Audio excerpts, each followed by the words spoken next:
আসসালামু আলাইকুম এভরিওয়ান। আমরা এখানে অ্যাকচুয়ালি রেডি হচ্ছিলাম আটরশি দরবার শরীফের ওরসে যাওয়ার জন্য। আমি, আমার খালাতো বোন এবং আমার আম্মু, আমরা তিনজন যাচ্ছিলাম প্রথম দিনই। আমরা প্রতি বছরই ছোটোবেলা থেকেই এই ওরসে অ্যাটেন্ড করি, সো এবারও যেতে হচ্ছে।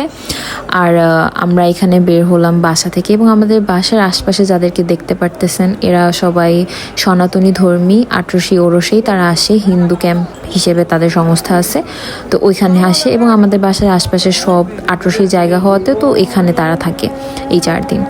অ্যান্ড রাস্তাঘাট একটু ফাঁকা ছিল, কেননা ওরসের প্রথম দিন গিয়েছিলাম আমরা, তুলনামূলক লোক অনেক কম ছিল প্রথম দিনই।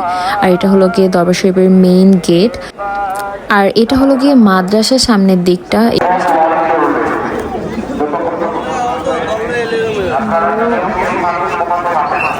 অ্যান্ড এত মানুষ কম থাকা সত্ত্বেও এর মধ্যে মানে গেস করেন আমার ডায়লগ কি ছিল আমি যখন ঢুকতে পারছি। গাইস, এত ভিড়ের মধ্যে চ্যাপটা লেগে গেছি আমি। তো অনেক কষ্টে বাউন্ডারি পার করে দরবার শরীফের ভিতরে ঢুকছি। অ্যান্ড মহিলাদের ওইখানে যে আমার হঠাৎ করে মনে পড়ছে যে ভিতরে তো ভিডিও করা ইল্লিগাল, তো তারপরেও একটু একটু ক্লিপ নিছি, যদিও এটা নিয়েও পরে প্যারা খাইছি যে ভিডিও কেন করছি, তো এটা অনেক বড় স্টোরি আর কি।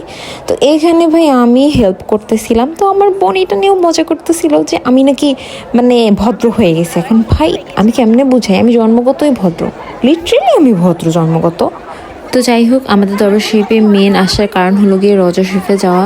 তো রজা শরীফ থেকে বের হয়ে আমরা ঠিক করি দুপুরে খাবার খেয়ে যাব, তাই আমরা 5টা টিকিট কিনছি। টিকিটগুলো 20 টাকা করে নিছে, তো 3টা আমাদের জন্য ছিল আর 2টা আমরা বাসায় নিয়ে যাব, তো এই জন্য। তারপর আমার আম্মু গিয়ে আমাদের জন্য 5 প্লেট খাবার নিয়ে আসে। অ্যান্ড গেস হোয়াট, আলহামদুলিল্লাহ আমরা 5 প্লেটেই মাংস পাইছি। তো এটা নিয়ে আমরা অনেক মজা করতেছিলাম। আর আমার বোন সব থেকে ভালোটা বাইছে নিতেছিল। ভাই ও এমনই করে, ভালোটাই ওর লাগবে।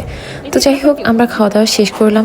অ্যান্ড তাদের উদ্দেশ্যে আমি কিছু কথা বলতে চাই যারা দরবার শরীফের খাবার নিয়ে কথা বলো। ভাই তোমরা আগে দরবার শরীফে আসো, এখানকার খাবার খাও, এখানে আর দেখার মতো আরও অনেক কিছু আছে, ওগুলো সব ভিজিট করো, দেন তোমরা বদনাম করো। ভাই না যাই না শুই না, শুধু শুধু বদনাম করার কোনো মানে হয় না। যাই হোক, আমরা আমাদের সকল কাজকর্ম শেষ করে আবার বাসার জন্য ব্যাক করলাম। আর এগুলা রোড সাইডে যে স্টলগুলো বসছে এগুলো টেম্পোরারি, সব জাস্ট এই 4 দিনের জন্য বসে, যতদিন ওরসটা ছিল। আর ওই যে আমাদের বাসা, আমরা গুটি গুটি পায়ে বাসায় চলে আসছি। তো এটা ছিল হলো কি ওরসের প্রথম দিন, ওই দিনকে আমরা গেছিলাম। অ্যান্ড ওরসের মেন যেই দিন 3rd দিন, তো ওই দিন হলো গিয়ে বেশি মানুষ আসছিল অ্যান্ড আমরাও গেছিলাম। বাট আমি আমার 1.5 লাখ টাকা হারাইতে চাই না, দ্যাটস ওয়াই আমি ফোন নেই নাই। তো ওই ক্লিপগুলো শেয়ার করতে পারলাম না। So thanks for watching.